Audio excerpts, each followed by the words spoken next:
یہ جادوگر ہیں، جادو کے زور سے ہمارے دین کو مٹانا چاہتے ہیں۔ قالو، جادوگر کہنے لگے اے موسیٰ اما ان تلقیا، یا تو ڈال، و اما ان نکون اول من القا، یا ہم ہوں پہلے ڈالنے والے۔ پہلا وار تو نے کرنا ہے یا ہم نے کرنا ہے؟ علماء نے لکھا یہ بطور ادب کے کہا، مروب ہوئے نا حضرت موسیٰ کے ویلکم لا تفتروا علی اللہ کاذبا۔ پھر پیغمبر ہے، پیغمبر کی شکل و صورت، چہرے کی نورانیت، اوپر سے معصومیت، پھر چال ڈھال، ان کے آنے کا انداز، آخر جادوگر تھے، وہ سمجھتے تھے بھئی جادوگر ایسے ہوتے ہیں، تو بھئی تعدب کے طور پہ ادبن کہ تو وار پہلے کرے گا یا ہم پہلے۔ کچھ لوگوں نے کہا نہیں، وہ حضرت موسیٰ علیہ السلام کو تاثر دینا چاہتے تھے بے اساں تیرے کو ڈرے ہوئے نہیں، تم نے وار کرنا ہے تو کرو۔ قال بل القوا، حضرت موسیٰ نے کہا جیڑا رچ تسی کرنا کڈ لو، تم ڈالو، جو وار تم نے پہلا کرنا ہے نا، بل القوا، بلکہ ڈالو۔ حضرت موسیٰ علیہ السلام نے یہ اس لیے کہا کہ ان کی لاٹھی کا سانپ بننا ان کے اختیار میں نہیں تھا، خود نہیں بناتے تھے، یہ اللہ کے اختیار میں تھا، اور جب تک اس کی طرف سے اجازت نہ آئے انہوں نے لاٹھی نہیں پھینکنی تھی، تو وہ اجازت نہیں آ رہی تھی، ادھر سے حکم نہیں آ رہا تھا، تم کرو جو کچھ کرنا ہے تم نے۔ فَإِذَا حِبَالُهُمْ وَعِصِيُّهُمْ، پس اچانک ان کی رسیاں اور لاٹھیاں، یخیل الی، حضرت موسیٰ کے خیال میں آتا تھا، من سحرہم، ان کے جادو کی وجہ سے، انہا تسعی، کہ وہ دوڑ رہی ہیں۔ جادو میں چیز کی حیت نہیں بدلتی جی، چیز وہی رہتی ہے، لاٹھیاں لاٹھیاں رہیں، رسیاں رسیاں رہیں، ذہن پہ وہ اثر انداز ہوتے ہیں، ذہن معوف ہو جاتے، سمجھ نہیں آتی، دیکھنے والوں کو یوں لگا کہ یہ دوڑ رہی، لاٹھیاں دوڑ رہی، رسیاں دوڑ رہی۔ یہ جو ان کا جادو تھا اس کا اثر حضرت موسیٰ پہ بھی ہوا، یخیل الیہ من سحرہم، ان کے جادو کی وجہ سے حضرت موسیٰ کے خیال، ورنہ اگر اثر نہ ہوتا حضرت موسیٰ کیوں ڈرتے؟ حضرت موسیٰ کہتے یہ تو وہی لاٹھی ہے، رسی ہے، لاٹھی ہے، کچھ بھی نہیں ہے، پڑی ہیں لاٹھیاں جس طرح لاٹھیاں پڑی ہوتی ہیں، ڈرنے کی ضرورت بھی نہیں تھی، اللہ کو کہنا پڑتا لا تخف، ڈریے نہیں، انک انت الاعلی، کامیاب آپ ہی ہوں۔ ڈرنے کی وجہ یہی تھی کہ حضرت موسیٰ کے ذہن میں بھی یہ آ رہا تھا، وہ دیکھ رہے تھے کہ یہ کیا بن گئے ہیں، سانپ۔ ایک مناظرے میں کسی مناظر نے کہا کہ انہوں نے لاٹھیوں میں پارا ڈال دیا، پارا ڈال کے نا رکھیں تو پارا حرکت کرتا ہے، اس وجہ سے یہ سب عقلی ڈھکوسلے، لاٹھی میں پارا ڈالے وہاں رکھے تو کیا ہمیں نظر آئے گا کہ سانپ بن گیا کہ وہ پارا ڈالا اور اس پارے کی وجہ سے وہ حرکت کرتے؟ نہیں۔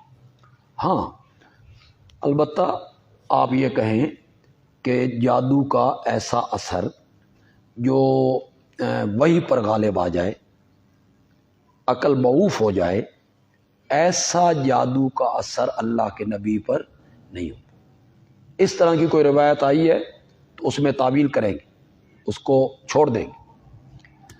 باقی صرف اتنا جس طرح یہاں ہوا یخیل الی من سحرہم انہا تسعی، اس حد تک بتقاضائے بشریت، نبی کا بھولنا، نبی کا بیمار ہونا، نبی کا رستہ بھول جانا، یہ چیزیں بحیثیت بشر کے ایک نبی کے ساتھ لازمی ہوتی.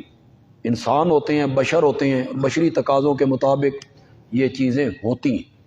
لیکن یہ مسئلہ ایسا نہیں ہے جسے عوام میں آپ لائیں، عوام میں لا کے آپ اس کو کفر و اسلام کا مسئلہ بنا دیں. ہاں جی، اور جو جادو کے قائل ہیں یہ نبی کے دشمن ہیں، یہ نبی کی حرمت کے دشمن ہیں، نبی کی عزت کے دشمن ہیں. ہاں جی، عزت رسول کا سوال ہے. اس حد تک نہیں جانا چاہیے. اور جو لوگ قائل نہیں ہیں،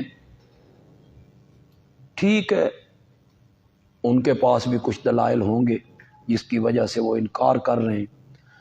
تو ایسا مسئلہ نہیں ہے کہ اس پر تقریریں کی جائیں، مناظرے کیے. یہ رہ گئے مناظرے کے موضوع. اب ان باتوں پہ مناظرے کرنے ہیں، بھئی انبیاء پہ جادو ہوا یا نہیں. جو کہتے ہیں ہوا ہے وہ کہتے رہیں، جو کہتے ہیں نہیں ہوا وہ کہتے رہیں. اس میں لڑنے مرنے جھگڑنے کی کیا بات. ہمارے جو اکابرین تھے، حضرت شاہ جی، حضرت شیخ القرآن، حضرت قاضی صاحب، والد صاحب، حضرت، یہ جو لوگ تھے نا، یہ اپنی تقریروں میں یہ مسائل بیان نہیں کرتے، قطعاً نہیں. یہ بیان کرتے تھے مسئلہ پکار، نظر و نیاز، علم غیب، مختار کل، مسئلہ شفاعت، سماع موتا. ان مسائل کو اپنی تقریروں میں بیان کرتے تھے. یہ اب کچھ علماء نے بیچاری پبلک کو پریشان کر دیا. فرضوں کے بعد دعا مانگنی ہے یا نہیں مانگنی، اس میں پریشان کر دیا لوگ. وہ لوگ بیچارے بڑے پریشان ہیں. وہ مولوی صاحب کہتے ہیں مانگو اور وہ مولوی صاحب کہتے ہیں نہ مانگو. حضرت نیلوی صاحب رحمۃ اللہ علیہ سے جھنگ میں ہم بیٹھے ہوئے تھے تو اس پر گفتگو ہوئی. تو حضرت نیلوی صاحب رحمۃ اللہ علیہ نے بہت خوبصورت بات، حضرت نیلوی صاحب نے کہا یہ اجتماع اتفاقی ہے. امام اور مقتدی جو دعا مانگ رہے ہیں اکٹھی، یہ اجتماع اتفاقی ہے. یعنی اتفاق ایسا ہو گیا ہے کہ امام نے بھی نماز ختم کی ہے اور مقتدیوں نے بھی نماز ختم کی، اور نماز کے بعد دعا قبولیت کا وقت ہے. یہ میرے آقا نے فرمایا قبولیت کا وقت ہے. تو دونوں کی دعا مانگنے کا جو وقت آ گیا ہے نا، وہ ایک آ گیا.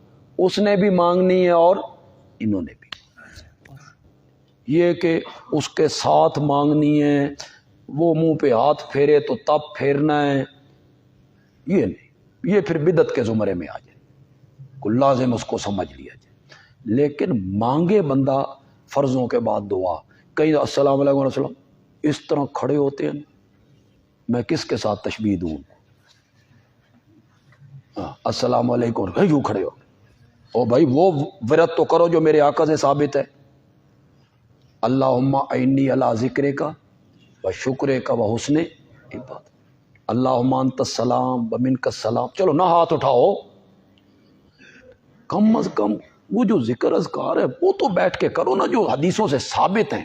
ایک دفعہ آیت الکرسی کا پڑھنا یا دعاؤں کا مانگنا یا 3 مرتبہ استغفار کرنا. تو یہ ایسے مسائل نہیں ہیں. پتہ نہیں ہمارے علماء کو کیا ہو گیا ہے کہ ان مسائل میں قوم کو، لوگوں کو، اپنی تقریروں کو، ممبر و محراب کو انہوں نے ایسے مسائل میں یعنی الجھا کے رکھ دیا ہے جس کی اتنی ضرورت نہیں تھی. فاوجس فی نفسی خیفہ،